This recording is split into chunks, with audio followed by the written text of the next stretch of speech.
Rain hammered against the windows of a penthouse that cost more than most people earn in a lifetime. Inside, two people stood facing each other across a room that suddenly felt far too small. A little girl slept in the next room, unaware that her entire world was about to change. His voice came out low, trembling with something between rage and devastation. "You let me believe you were dead. For 3 years, I searched for you. I paid investigators. I checked morgues. I held a memorial service for you, Amara. I mourned you. And the whole time, you were alive. You were raising my daughter. You were teaching her to fear a father she had never even met." She pressed her back against the wall, tears streaming down her face, her voice breaking. "I heard you on that phone call. I heard you say you did not care if they lost everything. I was pregnant, Raphael. I was terrified. I thought I was protecting her from a monster." He stepped closer, his eyes burning with 3 years of grief finally finding its target. "So, you made me into one. You decided I was guilty without ever asking me a single question. You ran, and you took my child, and you let me spend 3 years wondering if the woman I loved was buried in an unmarked grave somewhere." She choked on a sob. "I was wrong. I know that now. But how was I supposed to know what you were really doing? How was I supposed to trust you when everything I saw told me you were dangerous?" He stopped, his voice dropping to something raw and wounded. "You were supposed to love me enough to ask." The silence that followed was deafening. "Now, before we go any further, I need you to understand something. This is not a simple story of heroes and villains. This is a story about what happens when fear makes our decisions for us. What happens when we run instead of communicate? What happens when the person we have been hiding from turns out to be the one person who could have saved us all along? If you have ever made a decision you were certain was right, only to discover years later that it was built on a lie you told yourself, this story is for you. If you have ever been misunderstood, judged without explanation, or loved someone you thought you had to fear, this story is for you. Stay with me until the end, because what happens next will change how you think about trust, about assumptions, and about the courage it takes to stop running and finally face the truth. Before we dive in, if you believe in second chances, if you have ever been hurt by someone who never asked your side of the story, hit that like button right now. And if you are not subscribed yet, this is your sign. Subscribe and turn on notifications, because stories like this one do not come around often. Now, let me take you back to where it all truly began. Not with the confrontation you just witnessed, but with a woman who thought silence was the same as safety. A woman who built an entire life on a foundation of fear. A woman named Amara. 3 years before that penthouse confrontation, Amara Osei woke to the sound of seagulls and the smell of salt air drifting through a cracked window. Her apartment sat above the hardware store on Main Street in Windham Cove, Maine. Population 2,847. One grocery store, one elementary school, one lighthouse that had not functioned since 1987. This was where invisible people came to disappear. "Mommy, the eggs are burning." The small voice snapped Amara back to the present. She yanked the pan off the burner as smoke curled toward the ceiling. In the kitchen doorway stood her daughter Nina, still wearing unicorn pajamas, dark curls exploding around her face like a wild halo. Those curls belonged to someone else, that sharp little jaw, that way of tilting her head when she was studying something. Every day, Amara looked at her daughter and saw the ghost of the man she had spent 3 years trying to forget. "Sorry, baby girl. Mommy got distracted." "You always get distracted." Nina climbed onto her chair at the tiny kitchen table with the confidence of a child who had no idea how fragile her world really was. "Can we go to the beach today? Maybe after work." You always say maybe, because maybe is honest. Nina considered this with unsettling seriousness. At 3 years old, she was already too smart, too observant, too much like her father in ways that made Amara's chest ache. She watched people the way predators watched prey, cataloging, analyzing, filing away information for later use. Raphael had done the same thing. Amara had found it fascinating once. Now she found it terrifying. In the bottom drawer of Amara's jewelry box, beneath broken clasps and tangled chains she had never bothered to fix, lived a photograph she never looked at anymore. She did not need to. The image had burned itself so deeply into her memory that closing her eyes was enough to summon every detail. The two of them at a rooftop gala in Manhattan. Her in borrowed silk, him in a suit that cost more than her student loans. His arm around her waist. His smile, that rare, unguarded smile he saved only for her. That photograph was from the night everything changed. She remembered standing in the marble bathroom of his penthouse, pressing her ear to the door while he took a phone call in the living room. His voice had been cold, clinical, the voice of a man who destroyed things for a living. I do not care if they lose everything. That is not my problem. Close the deal by Friday, or find someone who can. She was 12 weeks pregnant. She had not told him yet. In that moment, standing in that bathroom, with her hand pressed to her still flat stomach, Amara made a decision that would define the next 3 years of her life. She decided that Rafael Andrade was a monster. She decided that she could not raise a child in his world. She decided that running was the only option, and she never once stopped to ask him what that phone call was actually about. The Wyndham Cove Inn sat on a bluff overlooking the harbor, a rambling Victorian that had seen better days and better wallpaper. Amara had started as a maid 3 years ago, working her way up to assistant manager through sheer desperation and an unwillingness to fail. The pay was terrible. The tips were worse. But Mrs. Patterson, the elderly owner, let her keep Nina in the back office during shifts. In a town with no daycare, that kindness was worth more than any salary. By mid-afternoon, the lunch rush had thinned. Nina was staging an elaborate wedding between 2 stuffed animals on the office floor, providing all the voices herself. Do you take this bear to be your husband? I do, but only if he promises to share his cookies. Amara smiled, watching her daughter through the open office door while reviewing next week's reservations on the ancient computer. The screen flickered. A new booking appeared. Andrade Presidential Suite. 3 nights. Arriving today. The blood drained from her face so fast she had to grip the desk to stay upright. No. It could not be. Andrade was common enough. There were probably thousands of them. This was coincidence. This was paranoia. This was 3 years of fear finally making her see ghosts that did not exist. Everything all right, dear? Mrs. Patterson stood in the doorway, concern creasing her weathered face. This reservation. Amara's voice came out strangled. Andrade. Who booked it? Oh, some assistant called this morning. Very last minute, very particular. Wanted our best room, best view, organic linens, all of it. Mrs. Patterson chuckled. I told him we are a small-town inn, not the Ritz. He did not seem to care. Did he mention why they were coming? Just that his employer was looking for somewhere quiet. Some kind of business retreat. Mrs. Patterson patted her shoulder. Why? Do you know them? Know them. Amara had spent 2 years knowing Rafael Andrade. 2 years tangled in silk sheets in his penthouse. 2 years believing she was the exception to his ruthlessness, the soft place where his sharp edges smoothed into something human. 2 years of beautiful lies she had told herself. I need to leave early. Amara, the guest arrives in an hour. I am sorry. I cannot be here when they check in. She grabbed Nina, grabbed her bag, and was out the door before Mrs. Patterson could respond. Her hands shook so badly she could barely buckle Nina's car seat. Mommy, you are squishing me. Sorry, baby. Sorry. Her mind raced through options. The ferry did not leave until morning. Her car had enough gas to reach Portland, maybe Boston if she pushed it. She had $847 in savings, enough for a week in a cheap motel before she would need to find work. She could start over. She had done it before. But where would she go? How long could she run this time? Her phone buzzed. Unknown number. She did not answer. It buzzed again, and again, and again. Finally, a text appeared on screen. I know you are there. I know about Nina. We need to talk. The world stopped spinning. For 3 years, she had been invisible. For 3 years, she had been careful. Cash transactions. No social media. No photographs. Nothing that could be traced. She had built an entire life on the foundation of remaining unfound. And now he knew. Another text. Do not run. Please. I just want to talk. Her hands trembled as she typed back. How did you find us? The response came immediately. Does it matter? It matters to me. Facial recognition software.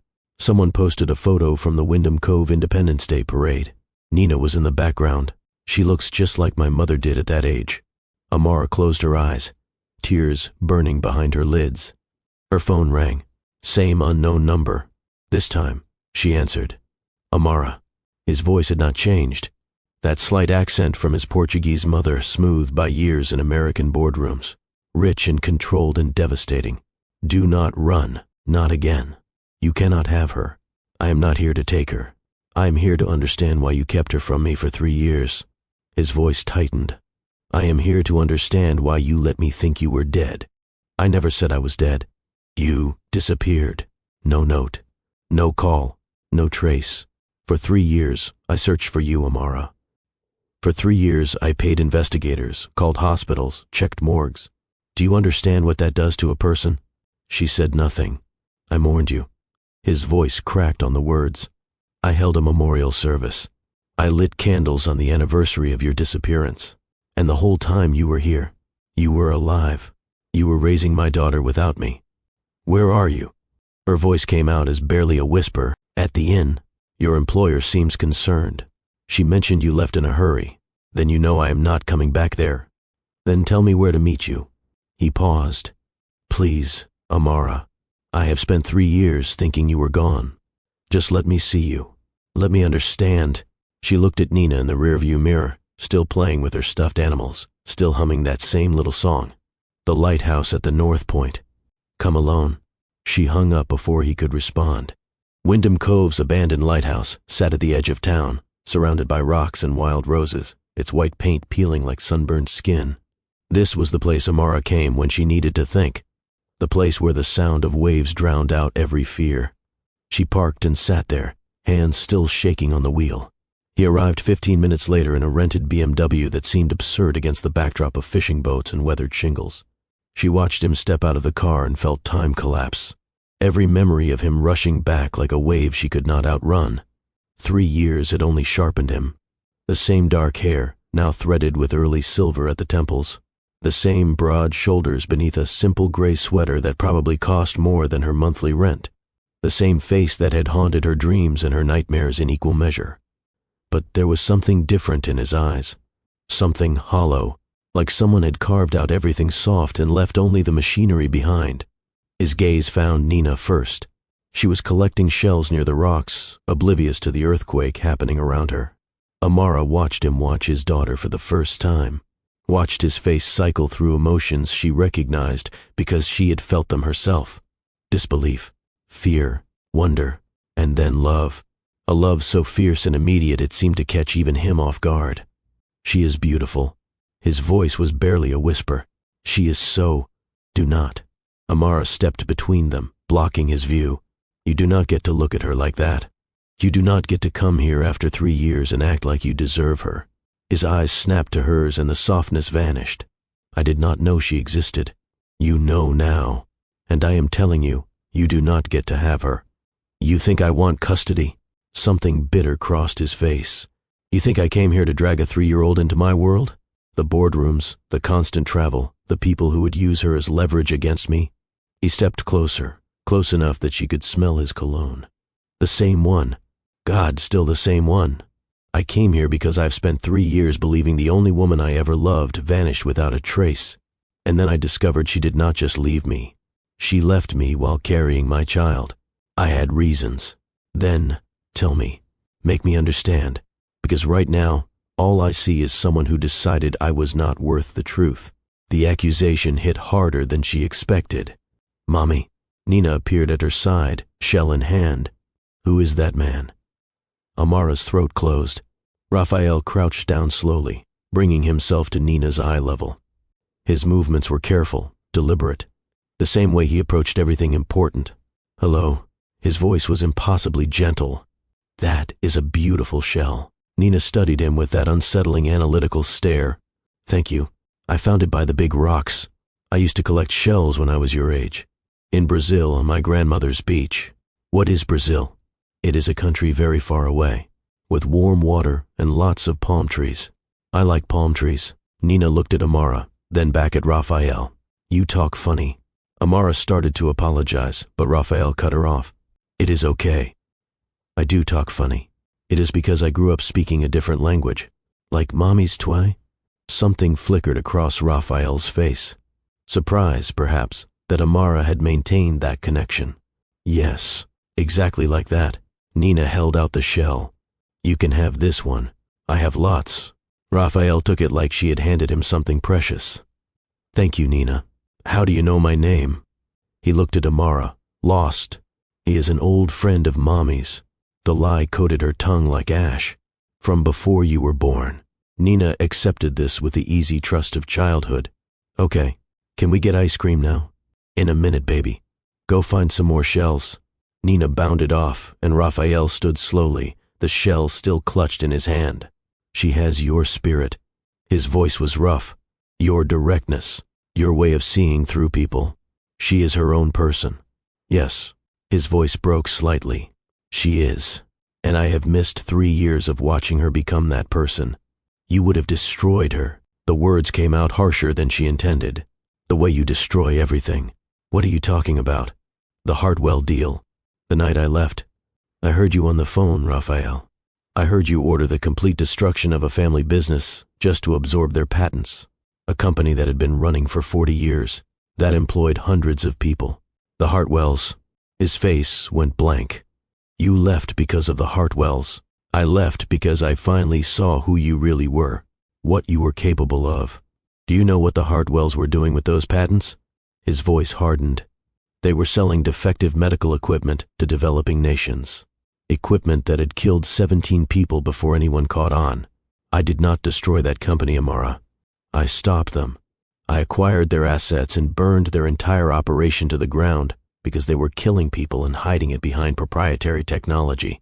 The ground shifted beneath her feet. That is not. You never said. When have I ever explained myself to anyone? His jaw tightened. I do not justify my decisions. I do not apologize for being ruthless. But I have never hurt innocent people. I have lines. And the fact that you ran without asking, without trusting me enough to ask. He turned away, staring at the lighthouse. You made me into a monster in your head. And then you punished me for crimes I never committed. 3 years of certainty crumbled like sandcastles. How was I supposed to know? You were supposed to ask. He spun back to face her. You were supposed to come to me, tell me what you heard, give me a chance to explain. Instead, you vanished. You took yourself. You took my child. You took everything from me, Amara. He stepped closer, his voice dropping to something raw and wounded. And the worst part is, you did it because you believed a version of me that never existed. A monster I never was. And you let that imaginary monster raise our daughter alone in hiding for 3 years. Tears burned behind her eyes, but she refused to let them fall. I was scared. Of what? Of everything. Of you. Of what you could do. Of bringing a child into your world and watching her get crushed by it. So instead you brought her here. He gestured at the windswept coast, the abandoned lighthouse, the isolation that had been her armor. You raised her in hiding. You taught her to fear a shadow she has never even seen. I taught her to be safe. You taught her to run. At this point in the story, I want you to put yourself in Amara's shoes. She spent 3 years certain she made the right choice. But what happens when the monster you have been hiding from turns out to be looking for answers, not revenge? Drop a comment below. Do you think Amara should have trusted Raphael from the beginning? Or was she right to run? I want to know what you would do. He stepped closer, and this time she did not back away. What do you want from me? I want the truth. I want to know my daughter.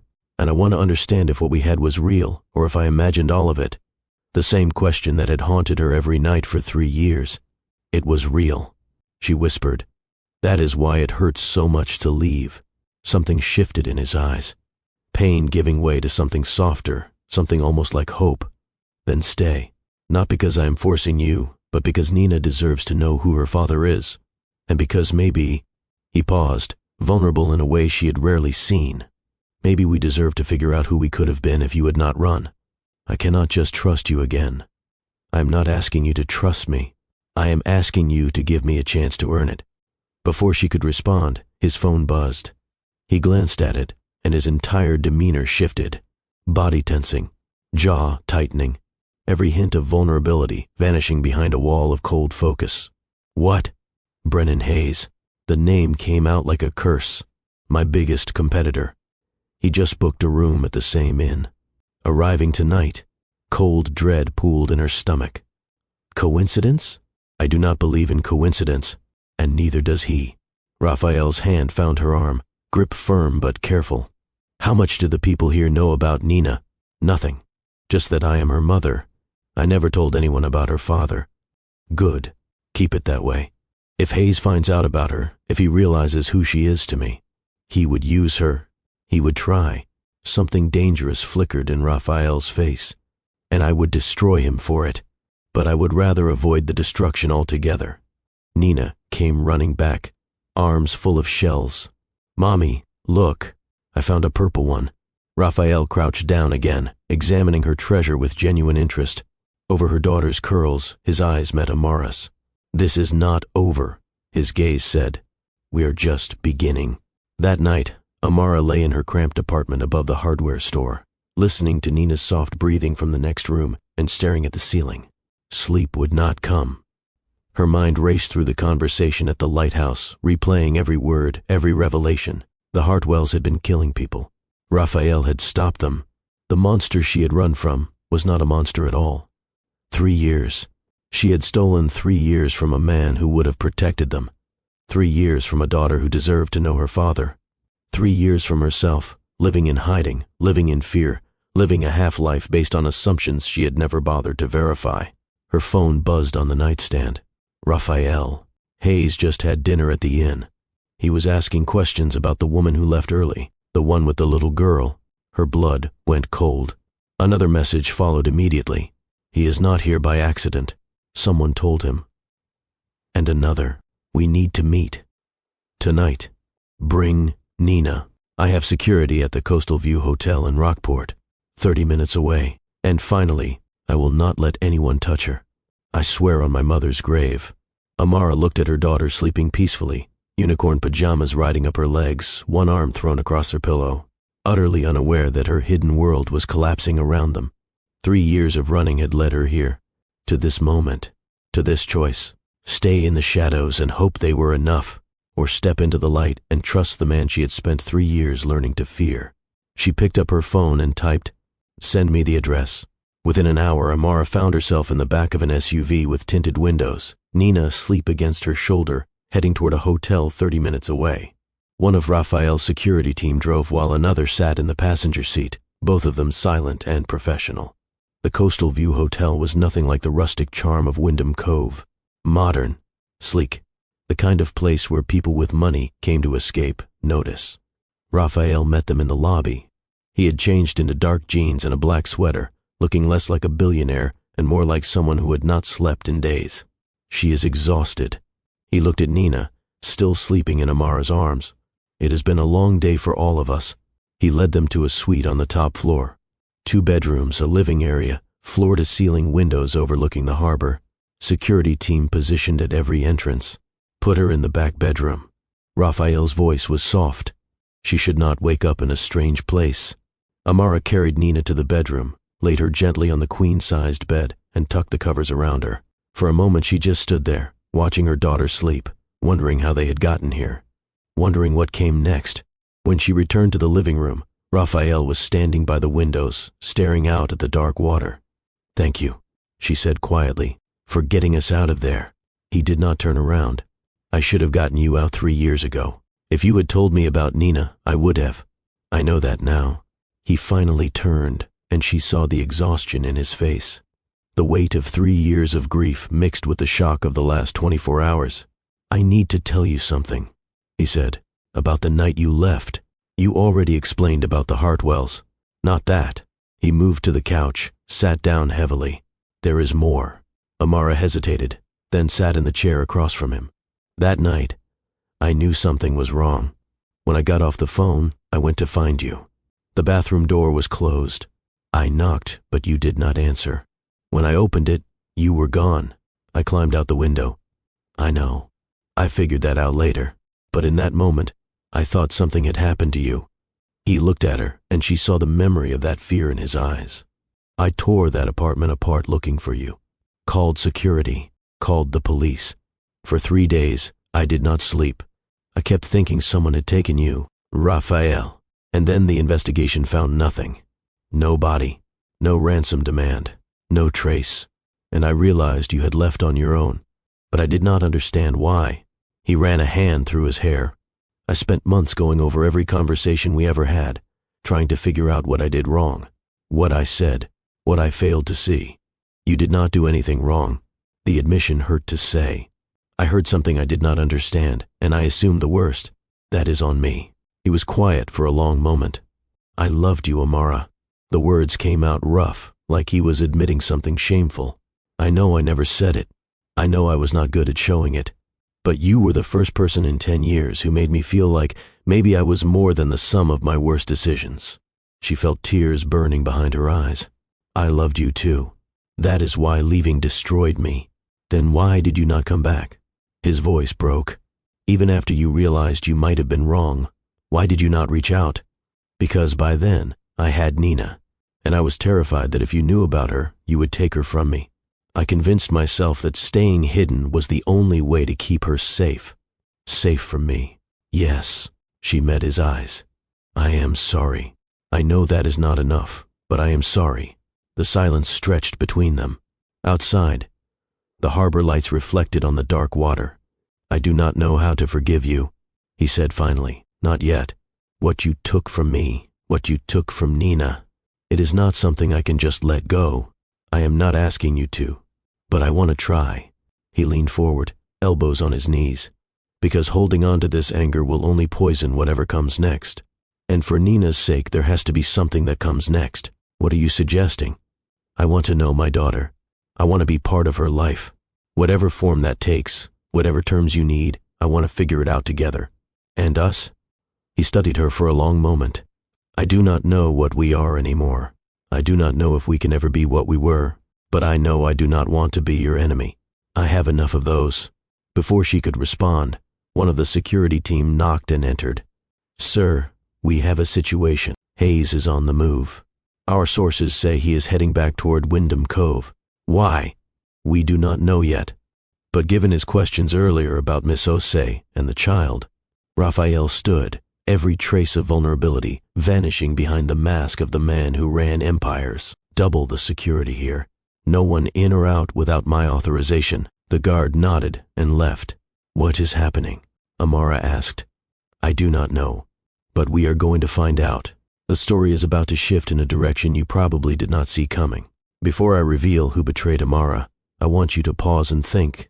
Who in her life had access to information about Nina? Who seemed just a little too interested? Comment your guess below and let us see who figured it out. And if you have not already, smash that subscribe button because this story is far from over. The next morning brought answers Amara never expected. She woke to the sound of voices in the suite's living room. Raphael and his security team, speaking in low, urgent tones. Nina was still asleep, so Amara slipped out and closed the bedroom door quietly behind her. What is going on? Raphael turned to face her. His expression was carefully controlled, but she could see the tension in his jaw. We found the leak, he said. We know how Hayes found out about you and Nina. Who was it? Someone you trusted. Her mind raced through possibilities. Mrs. Patterson? Impossible. The elderly woman barely used email, let alone knew anything about Amara's past. A random tourist who recognized Raphael from a magazine? Unlikely. And then it hit her. Danny. Raphael nodded slowly. Daniel Mercer, the handyman at your inn. He has been on Hayes's payroll for 6 months. The room tilted. Danny had been at the inn for 2 years. He was kind, helpful, always offering to fix things, always bringing Nina little presents. He had asked Amara out twice, and she had gently declined both times, but he had never made it awkward. He had seemed safe. That is not possible. I have the proof. Raphael handed her a tablet. Financial records. Payments from a shell company linked directly to Hayes. Communications between Daniel and Hayes's team spanning the last 6 months. She scrolled through the documents, seeing it all laid out in cold black and white. Hayes suspected I had a secret. Raphael continued. Something that could give him leverage. He hired investigators to dig into my past, my relationships. When they found you, they planted Daniel in Wyndham Cove to confirm the connection and gather information about Nina. 6 months. Amara's voice was hollow. For 6 months, he has been watching us, playing with my daughter, pretending to be my friend. I am sorry. She looked up at him, and something in her expression must have shown how broken she felt, because he moved closer, his hand finding her shoulder. This is not your fault. I trusted him. I let him near Nina. You could not have known. I could not have known about the Hartwells either. She laughed bitterly. Apparently, I am an excellent judge of character. Raphael's hand tightened on her shoulder. You were surviving. You were protecting your daughter the best way you knew how. The fact that someone exploited your trust does not make you foolish. It makes them monsters. A sharp knock at the door interrupted them. One of the security team entered, looking grim. Sir, we have a problem. Daniel Mercer was just spotted entering the coastal view. He knows we are here. How? We are still trying to figure that out. But he is in the lobby right now, asking for Miss Osei by name. Raphael's expression went cold. Bring him up. Sir, bring him up. I want to speak with him personally. 5 minutes later, Danny was escorted into the suite by 2 security guards. He looked different somehow. The friendly aw-shucks demeanor gone, replaced by something harder and more calculating. Amara. He nodded to her like they were meeting for coffee. You look good. Considering. Raphael stepped forward. Sit down. Danny smiled, the kind of smile that did not reach his eyes, and dropped into a chair. Rafael Andrade, the billionaire himself. I have to say, when Hayes first told me about this assignment, I did not really believe it. A secret kid? Hidden away in the middle of nowhere. It sounded like something out of a movie. How long have you been reporting to Hayes? Raphael's voice was cold. 6 months, give or take. Danny shrugged. You know how it is. Hayes pays well. Better than fixing leaky faucets in a coastal inn anyway. Amara felt sick. You watched my daughter, she said quietly. You played with her. You brought her presents. And the whole time you were selling us out. Nothing personal, just business. Danny's smile widened. Your daughter is worth a lot of money, Amara. Not to me, obviously, but to Hayes? She is leverage. Leverage against the great Rafael Andrade. Do you have any idea how much that is worth? Rafael moved so fast Amara barely saw it. One moment he was standing 3 feet away. The next he had Danny by the throat, lifting him out of the chair. Listen to me carefully. His voice was barely above a whisper. That little girl sleeping in the next room is my daughter. Mine. And if you or Hayes or anyone else so much as looks at her wrong, I will destroy everything you have ever touched. Do you understand me? Danny's face was turning red, his hands clawing at Raphael's grip. Do you understand me? Danny managed a choked nod. Raphael released him, and Danny collapsed back into the chair, gasping. Get him out of here, Raphael told his security team. Hold him somewhere secure until this is over. As Danny was dragged from the room, he looked back at Amara. Hayes does not give up. He coughed. Whatever you think you have won here, it is not over. He will find another way. Then, I will stop him again, Raphael said.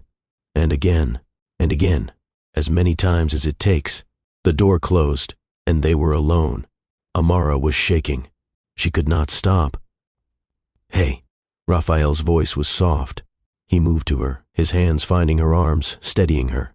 It is over. He cannot hurt you anymore. Hayes is still out there. I know, and I am going to take care of it. How? He studied her for a moment, as if deciding how much to share. I have been building a case against Hayes for 2 years. Evidence of insider trading, bribery, fraud. I was waiting for the right moment to use it. He smiled grimly. I think this qualifies. You are going to destroy him. I am going to neutralize him. There is a difference. He stepped back. Once the evidence goes public, Hayes will be too busy defending himself against federal charges to worry about you or Nina. And if he retaliates before then, he will not have time. The files go live in 12 hours. That night, after Nina was asleep, Amara found herself standing at the window of the suite, staring out at the harbor lights. Raphael stood beside her, close enough that she could feel his warmth but not touching. I keep thinking about what Danny said, she said quietly, about Hayes not giving up. He is just trying to scare you. It is working. Raphael was quiet for a moment. Do you remember the night we met? He asked. That charity gala in Manhattan? The question surprised her. Yes, you were working as a server, paying your way through graduate school. He smiled slightly. You spilled champagne on a senator.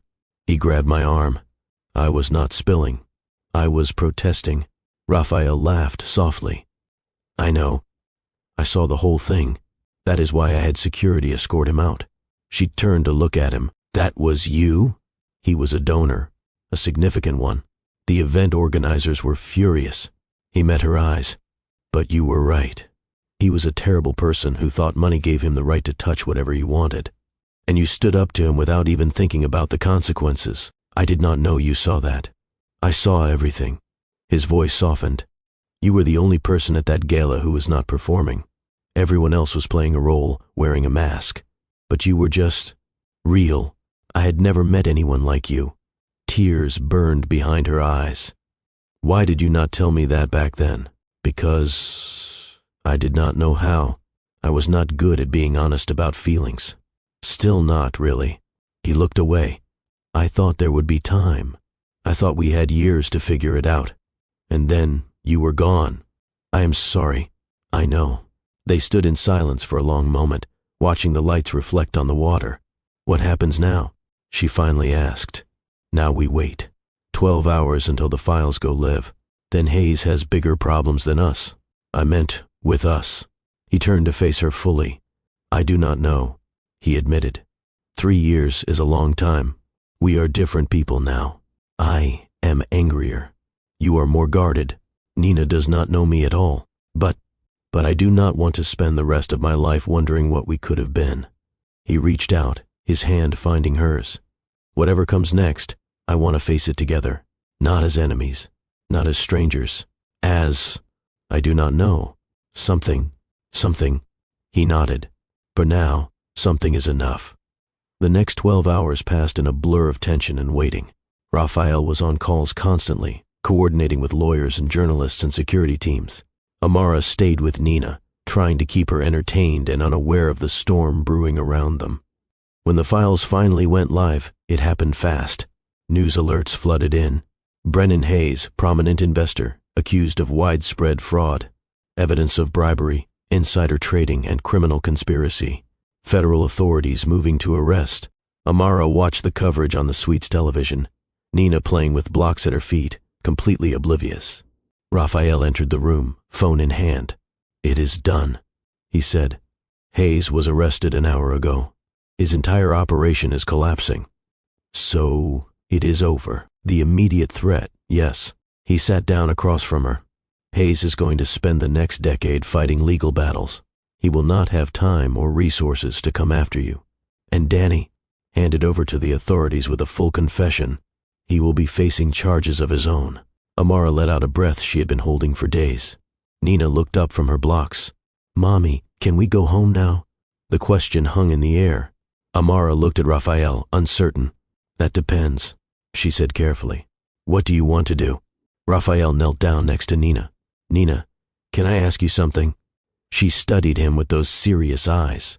Okay. Do you like it here? At this hotel? It is okay. Nina shrugged. But I miss my room. And Mrs. Patterson's cookies. What if? Raphael glanced at Amara, then back at Nina. What if I came to visit you sometime? In Wyndham Cove? Nina considered this. Would you help me find shells? I would love to help you find shells. Okay then. Nina returned to her blocks, the matter apparently settled. Raphael stood, looking at Amara. If that is okay with you, she nodded slowly. We can try. 1 year later. The beach stretched golden and endless beneath a cloudless sky. Warm water lapped at the shore, while palm trees swayed in the gentle breeze. Nina ran along the sand, searching for shells, her collection bucket already half full.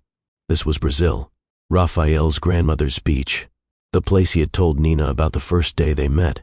Amara stood at the water's edge, watching her daughter play. Behind her, she heard footsteps in the sand. She found another purple one. Raphael came to stand beside her, his hand finding hers. She has found about 17 purple ones since we got here. She is thorough. He smiled. Like you, a year had changed everything. Not all at once, not easily. There had been therapy, difficult conversations, moments where Amara was not sure they would make it, moments where the weight of 3 lost years seemed too heavy to carry. But they had carried it anyway. Together, Nina knew Raphael was her father now. She had chosen to call him papai, the Portuguese word he had used to describe his own father. It had taken months for her to feel comfortable, months of visits and phone calls and patient waiting. But slowly, carefully, a bond had formed. "Mommy, papai, look." Nina came running back, clutching a shell in her hand. "It is perfect," she announced breathlessly. "The most perfect one yet." Raphael knelt down to examine it. "I think you are right. Sometimes the best things are worth waiting for." His eyes met Amara's over Nina's curls, both of them knowing he was not talking about shells. Later that evening, after Nina was asleep, Amara and Raphael sat on the porch of the beach house, watching the stars appear one by one. "Thank you," she said quietly. "For what?" "For not giving up. On Nina. On us." He took her hand. "Thank you for staying," he said. "For giving me a chance to earn your trust again. You have earned it." He smiled. "That is good. Because I have something I want to ask you." Her heart skipped. "Not that." He laughed softly. "Not yet. One thing at a time." "Then what?" "I want us to be a real family. Not just visiting each other, not just figuring it out. I want to wake up every day in the same place as you and Nina. I want to build a life together, whatever that looks like." She was quiet for a long moment. "I want that too." "Yeah?" "Yeah." He pulled her close, and for the first time in years, the fear was gone. In its place was something she had almost forgotten existed. Hope. Amara spent 3 years running from a monster who never existed. Raphael spent 3 years grieving a woman who was alive, and Nina spent 3 years without a father who would have moved mountains for her. All because of one moment, one phone call, one set of assumptions made without asking a single question. How many relationships have we destroyed with assumptions? How many people have we turned into villains without ever asking for their side of the story? The bravest thing Amara ever did was not running. It was stopping. It was finally turning around and facing the truth, even when it meant admitting she'd been wrong about everything. They did not get a perfect ending. They got a real one, built on mistakes, built on forgiveness, built on the radical act of choosing to trust when trust felt impossible. And maybe that is the best ending any of us can hope for. Not perfection, just the courage to stay, to ask, to listen, and to love anyway. If this story touched you, if it made you think about the assumptions you have made, the conversations you have avoided, the people you have turned into villains without asking for their truth, do me a favor. Like this video. Share it with someone who needs to hear it. And subscribe to this channel because stories like this one, stories that remind us how to be human, they are what we are all about. Thank you for staying until the end. I will see you in the next one.